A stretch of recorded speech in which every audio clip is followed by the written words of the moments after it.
আজকের গল্প কেতুর পুচ্ছ।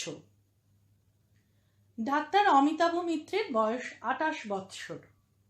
মাত্র ২ বৎসর হইল সে কলেজ ছাড়িয়া ব্যবসায় আরম্ভ করিয়াছে, কিন্তু ইহারই মধ্যে শহরে বেশ পসার জমাইয়া তুলিয়াছে।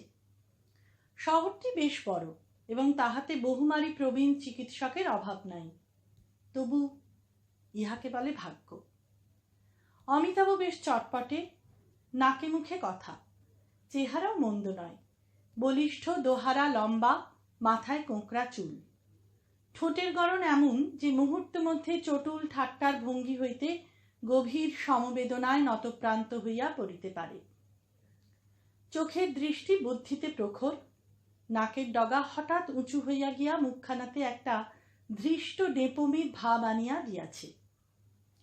শহরের ঈর্ষাপরবশ শতমারীরা তাহাকে ডেপো ছোড়া বলিয়া উল্লেখ করিতে আরম্ভ করিয়াছিলেন। রোগীর অভিভাবকরা তাহার কথা শুনিয়া অর্ধেক উদ্বেগ ভুলিয়া যাইতেন। শয্যাশায়ী রোগী তাহাকে দেখিয়া পাংশু মুখে হাস্য করিত। সুতরাং বলা যাইতে পারে কেবলমাত্র ভাগ্যের জোরেই অমিতাভ ২ বৎসরের মধ্যে শহরের পসার জমাইয়া তুলে নাই। সেদিন সকালে ৮টার সময় নিজের ডিসপেন্সারির খাস কক্ষে প্রবেশ করিয়া অমিতাভ দেখিল এক ভীমকান্তি বিরাট উদর বিশিষ্ট রোগী অত্যন্ত মচ্ছিভঙ্গভাবে বসিয়া আছেন। রোগীটি অমিতাভের পরিচিত। প্রায় প্রত্যহই প্রভাতে আসিয়া নিজ দেহের নানা বিচিত্র লক্ষণ সকল পুঙ্খানুপুঙ্খরূপে ব্যক্ত করিয়া ব্যবস্থা লইয়া গিয়া থাকেন। ইনি জাতিতে স্বর্ণকার।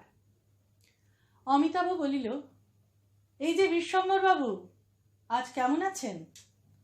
মুমূর্ষু কণ্ঠে বিশ্বম্বরবাবু বলিলেন, বড় খারাপ, আমি বোধহয় আর বাঁচব না ডাক্তারবাবু।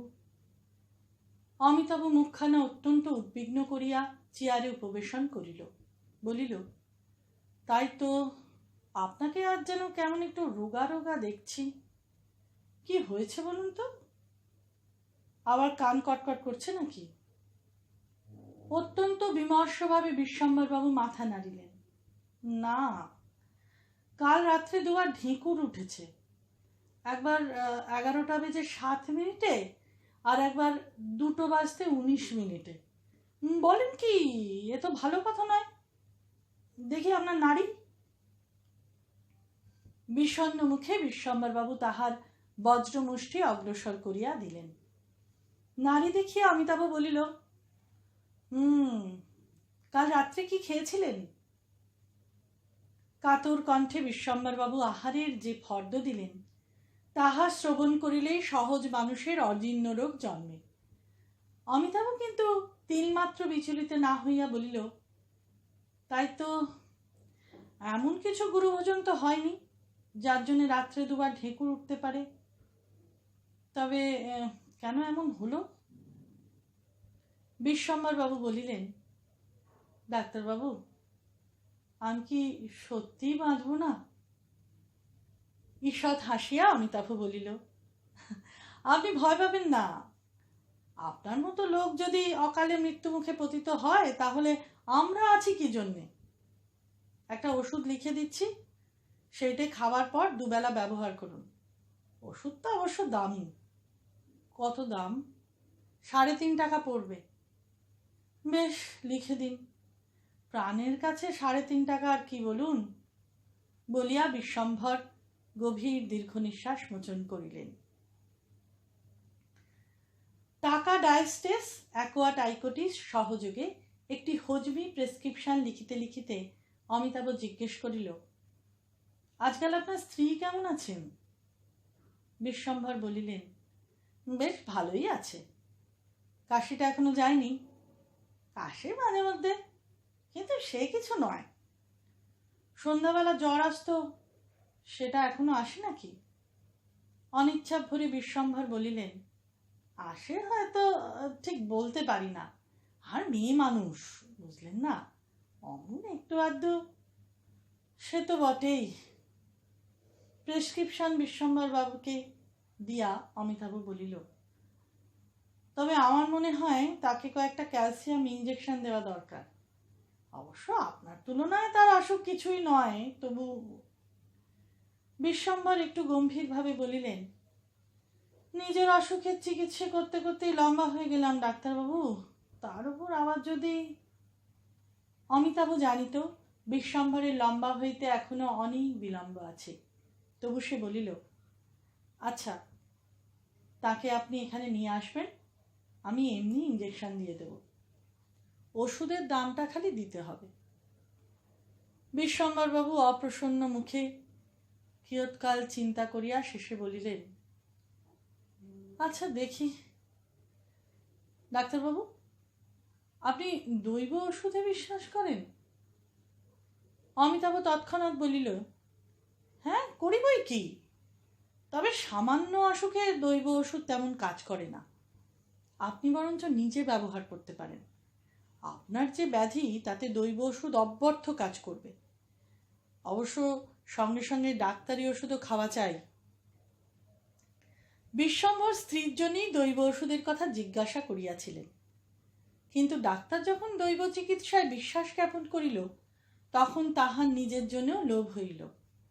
দৈব ওষুধের মূল্য কম, অথচ উহা মনকে শান্তি দিতে পারে। তিনি সাগ্রহে জিজ্ঞেস করিলেন, এমন কাউকে জানেন ডাক্তারবাবু যে মাদুলি টাদুলি দিতে পারে? তাহলে হয়তো। এই সময় টেবিলের ওপর টেলিফোন ক্রিং ক্রিং করিয়া বাজিয়া উঠিল। ফোন তুলিয়া লইয়া অমিতাভ বলিল, কে আপনি? আরে বৃন্দা, কি খবর? যেতে হবে। কি হয়েছে? মিনা ভালো আছে তো? যাক, আমি ভেবেছিলাম মিনার বুঝি অসুখ করেছে। বিশ্বম্বরবাবু মাদুলির কথা ভুলিয়া এই একতরফা আলাপ শুনিতে লাগিলেন। Surgery case? কার উপর অস্ত্র করতে হবে? হ্যাঁ, কেতু? মিনার কি বললে? ছেলে? বুঝেছি বুঝেছি, তা বেশ। 8 টাকার কমে আমি ছুরি ধরি না, কিন্তু এ কেসে ডবল ফি চার্জ করব। রাজি আছো? বেশ। মিনা কোথায়? ঘরেই আছে। তাকে ফোন ধরতে বলো। ভালো আছো মিনা? তোমার ছেলের, অর্থাৎ কেতুর বয়স কত হলো? 2 মাস? হ্যাঁ, কি বললে? ভালো শুনতে পেলুম না। আমার মনে হলো তুমি বলে দেখ। যা হোক, এই মাসেই তোমার বিয়ে, তার আগে তোমার ছেলের রোগ সারিয়ে দিতে হবে, কেমন? কোনো ভয় নেই, অপারেশনটা অবশ্য গুরুতর, কিন্তু আমি সারিয়ে তুলব। ভালো কথা। তোমার ভাবি পতিদেবতা শুনলাম একজন তরুণ ডাক্তার, লোকটি বেশ উদার প্রকৃতির দেখছি। অভিনন্দন জানাচ্ছি। আশা করি তোমরা সুখী হবে। পরমেশ্বরের কাছে দম্পতির দীর্ঘ জীবন কামনা করি। না না, রাগ নয়, সে তো এর পরে সারা জীবন ধরেই আছে। কিন্তু রবিবাবুর সেই কবিতাটা মনে আছে তো? খ্যাতির ক্ষতি পূরণ প্রতি দৃষ্টি রাখি হরি নাখি। আমিও এখন থেকে ক্ষতিপূরণের দাবি জানিয়ে রাখছি। কিসের ক্ষতি? বলো কি? যদি এখানকার লোক জানতে পারে যে ন্যায্য অধিকারকে বঞ্চিত করে আমি এই অপারেশন করছি, তাহলে কি রক্ষে থাকবে? প্রফেশনাল এটিকেট আছে তো। আচ্ছা, এখন যাচ্ছি। তোমার বিয়েতে কি উপহার দেবো ভাবছি। কি দিলে ভালো হয় বলো তো? একটা কুমিরের চামড়ার সুটকেস? না। এক সেট চায়ের বাসন? তাও না। তবে হ্যাঁ, একটা আস্ত মানুষ চাই। আচ্ছা মিনা, তুমি দূর থেকে তো বেশ কথা কইতে পারো, মুখোমুখি হলে আর মুখ দিয়ে কথা বেরোয় না কেন? লজ্জা? আমার হৃদয় প্রাণ সকলই করেছি দান, কেবল শরমটুকু রেখেছি। আহা, কবিতা বললে আমার চটে যাও কেন? যাচ্ছি যাচ্ছি, 15 মিনিটের মধ্যে গিয়ে পৌঁছবো। কেতুর বাবাকে আমার ভালোবাসা দিও। অপর প্রান্ত হইতে টেলিফোনের তার কাটিয়া গেল। ফোন রাখিয়া দিয়া অমিতাভের চেতনা হইল যে বিশ্বম্ভর বাবু এতক্ষণ একাগ্র মনেই তাহার কথা শুনিতেছিলেন। সে চট করিয়া মুখখানাকে গম্ভীর করিয়া ফেলিল, বলিল, আমাকে এক্ষুনি বেরোতে হবে, একটা শক্ত অপারেশন আছে। বিশ্বম্ভর বাবু কৌতূহল নিবারণ করিতে পারিলেন না, জিজ্ঞেস করিলেন, কোথায় যেতে হবে? বিনোদবাবু জমিদারের বাড়ি, তার একটি ভাগ্নে, 2 মাসের বাচ্চা, তার মেরুদণ্ডের কয়েকটা হাড় কেটে বাদ দিতে হবে। আপনি তাহলে ওই ওষুধটা আপাতত চালান। অপারেশনের অস্ত্রাদি ব্যাগে লইয়া অমিতাভ তাহার 10 মডেল অস্টিন গাড়িতে চড়িয়া প্রস্থান করিল। বিশ্বম্ভর বাবু কিছুক্ষণ হতভম্ব হইয়া বসিয়া রহিলেন। জমিদার বিনোদবাবুর পরিবারস্থ সকলকেই তিনি চেনেন, কেবল ভ্রাতা আর ভগিনী, আর কেহ নাই। উভয়ই অবিবাহিত। সম্প্রতি ভগিনীর বিবাহের সম্বন্ধ স্থির হইয়াছে। এই সূত্রে বিশ্বম্ভরবাবু প্রায় 15,000 টাকার গহনা সরবরাহ করিবার ফরমাস পাইয়াছেন। অথচ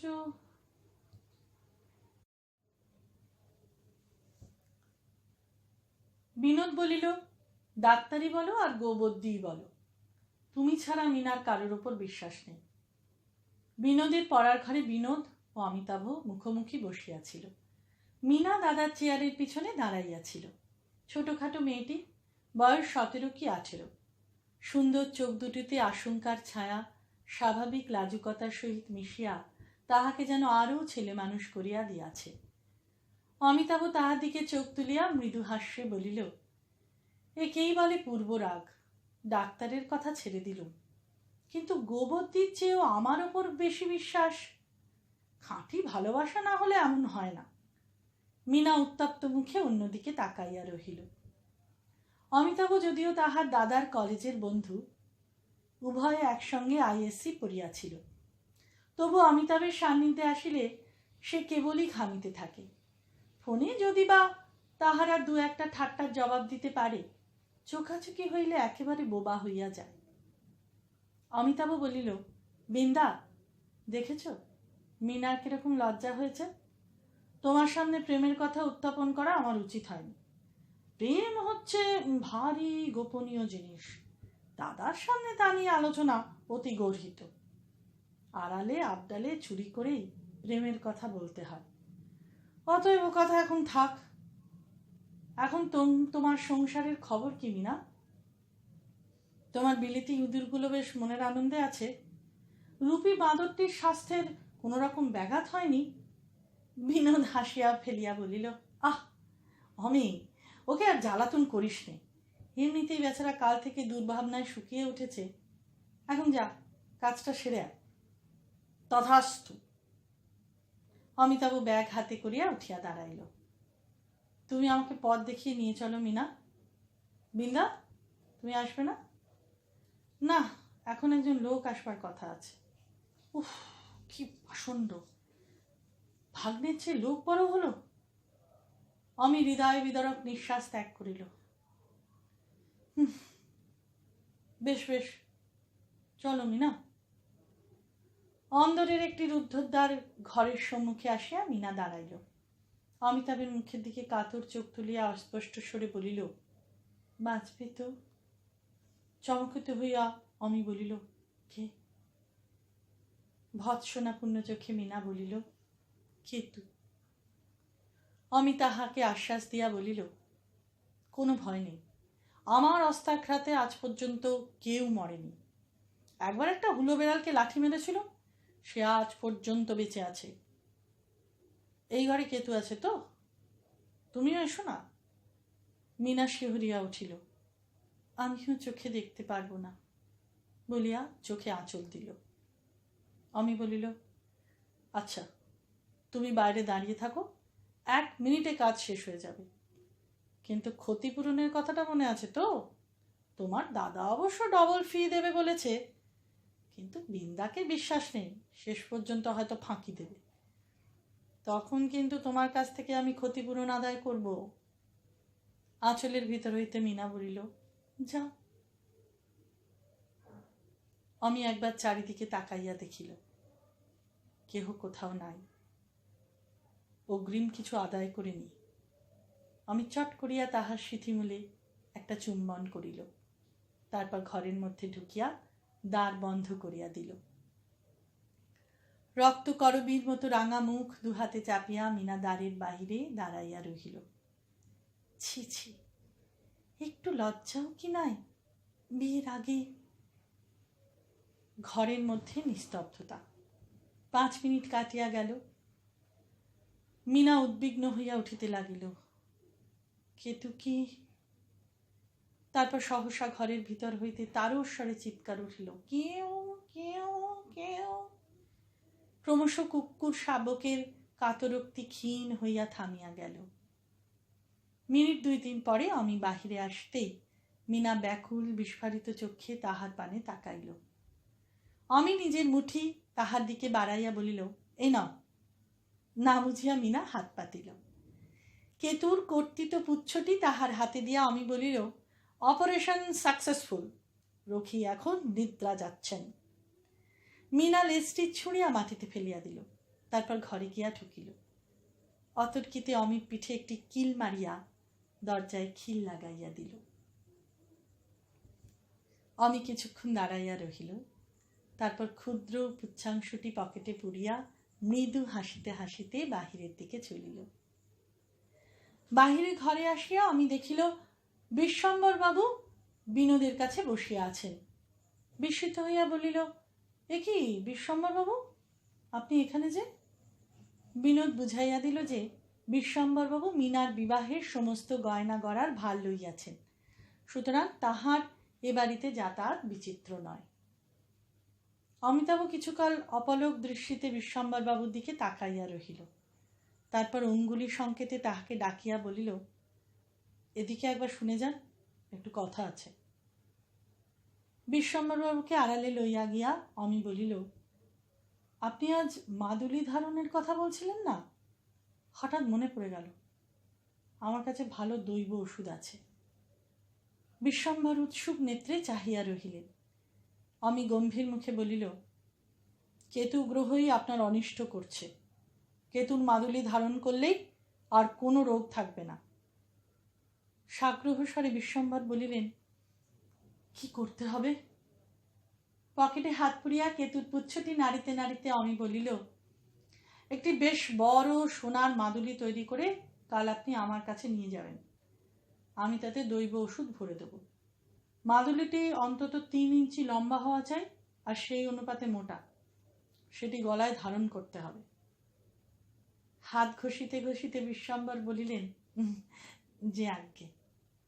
আর আপনার স্ত্রীকেও সেই সঙ্গে নিয়ে যাবেন, ইঞ্জেকশন দিয়ে দেব। ঈষৎ ম্লান হইয়া বিশ্বম্বর বলিলেন, আচ্ছা, আপনি যখন এবারে শ্যাকরা, তখন ওষুধের দামটা আর আপনাকে দিতে হবে না। পুনরায় উৎফুল্ল হইয়া বিশ্বম্বর বলিলেন, যে আজ্ঞে।